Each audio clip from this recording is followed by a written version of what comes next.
All right, welcome to probably the worst channel on YouTube. At least the worst automotive channel on YouTube. And if you like this video at the very end, if you want to support the channel and subscribe, then that's the biggest way to do it. But I'm not going to bore you with that. This is I believe, 1988 Monte Carlo SS.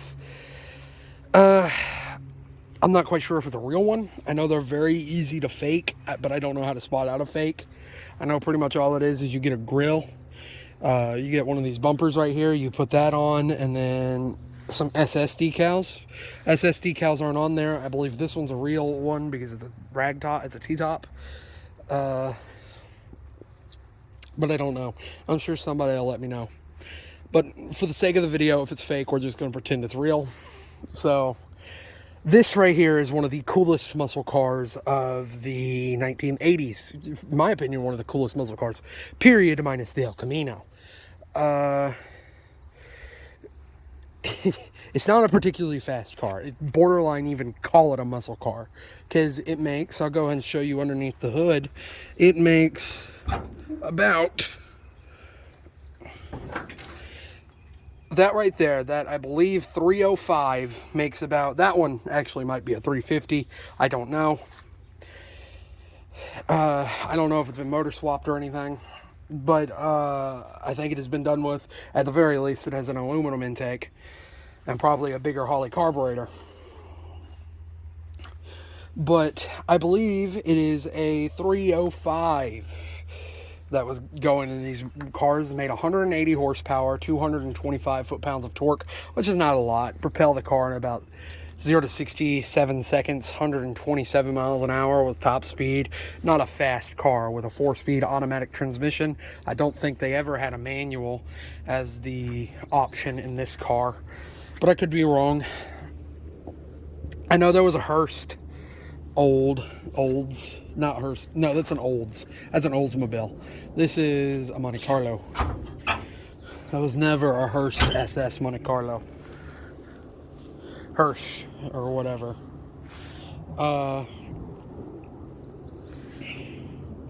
So it wasn't a particularly fast car, nor was it a particularly light car, weighing about 3,200 pounds. Cloth everything. It was like a personal luxury car. That's what the Monte Carlo was. And then you would get the SS package, the sport trim. You get a little more options and a couple more features, as well as a faster motor. Aluminum alloy rims compared to the steel rims that I believe were on the stock Monte Carlo. That's another reason I think this is a real one. It's just a really cool car. I love the style of the 80s.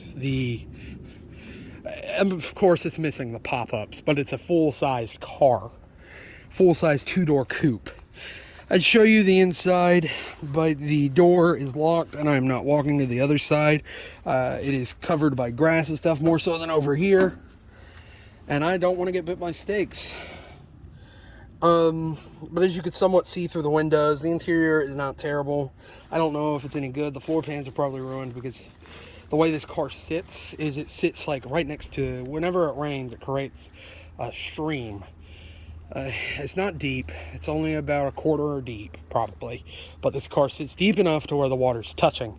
So the floorboards are probably rotted out. This car's probably no good anymore.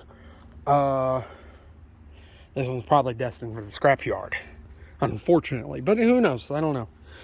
I want to clarify this isn't mine, so I don't know. I think it was getting worked on, and then nothing ever happened.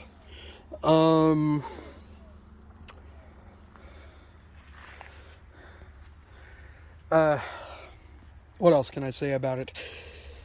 Yeah, when I was looking up the motor, the reason I say I don't know if it's a 305, I don't really remember if it's a 305 or 350 that came stock in these, but if you look up 1988 Monte Carlo SS motor, what motor was in a Monte Carlo SS, it will pull up LS3, 500 horsepower, 6.2 liter all aluminum LS3, and I'm like, okay, even I know that's wrong.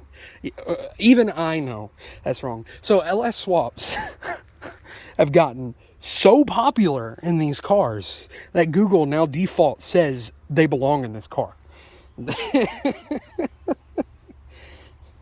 That should be a testament to how popular the LS is. It's hard to find information on what the original motor was in this thing. I believe you could get a 4-speed automatic transmission, TH400, I think is what they were still using in '88. I don't think there was ever a manual option in this car. I think I've already said this, but sometimes I'm absent-minded, so I don't know. The T-tops, I believe, were standard in an SS, but again, I'm sure somebody will correct me if I'm wrong. Same for black, in my opinion, is my favorite color on the SSs. That and silver. Those are my two favorite. Those are the two favorite colors. Honestly, if I had to choose, though, I'd probably, as far as owning one, I'm going to be honest with you, black's my favorite. I like black the best. But if I had to choose between two identical ones, the only difference being one of them silver, one of them black, I'd choose silver. It's just easier to keep clean. And I like them pretty close. I'd just be happy to own one. Because these cars are getting kind of expensive. Even as a roller, like one that's in decent shape as a roller, or one that's even in bad shape, if it's a real SS, you're probably going to be paying about $4,000 for the thing. It's kind of like Caprices. I got really lucky to get I have a 1974 Caprice Classic 2-door coupe. To be fair, it's not in the greatest shape, but I got very lucky to get it. I bought it from my shop teacher like a year ago for $200. And then I got even more lucky, and I found I originally thought it was a 396, but it's the same difference, a 402 with a steel crank.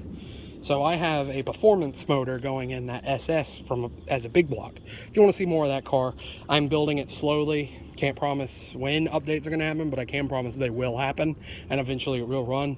So if you want to see that car, I have videos. I'll probably put a video in the description of it. Go ahead and subscribe for that. But this one, I guess I could say some of the theoretical things I would like to see done to it. Go and pop that hood again.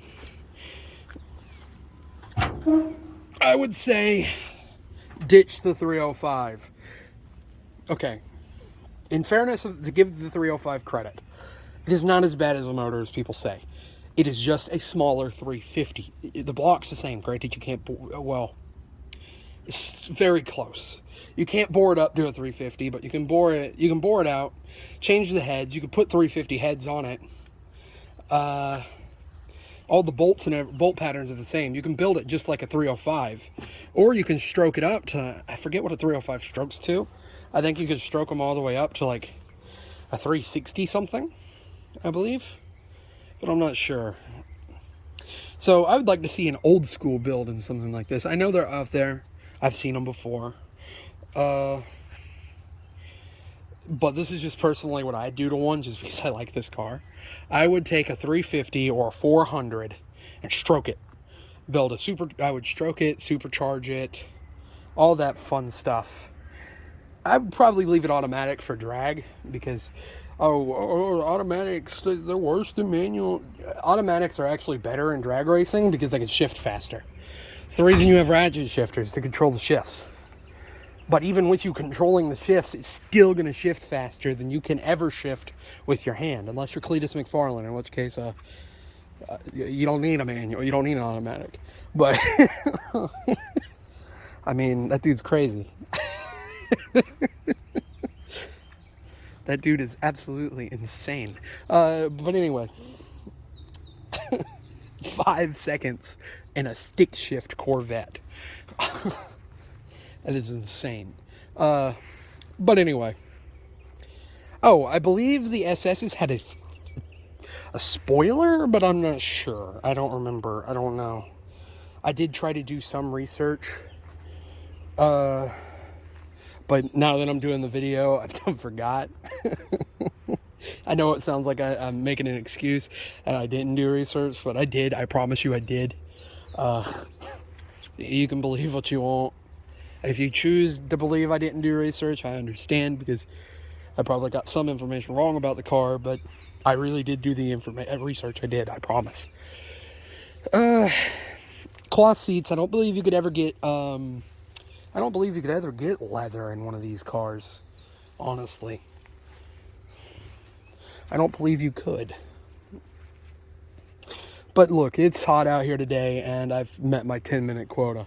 So, I guess I'm going to go ahead and say this. If you've made it this far into the video, you at least like hearing me talk. And if you're new here watching this far into the video, and you want to support the channel, the biggest way to do that, and the easiest way to do that is, like I've been saying throughout the video, be sure to subscribe, and other things would be share the channel, share it to anybody who might be interested, leave a comment, it'll boost the video, and like it. I mean, those are the best ways to help. But most importantly, thank you for watching, and have a good one.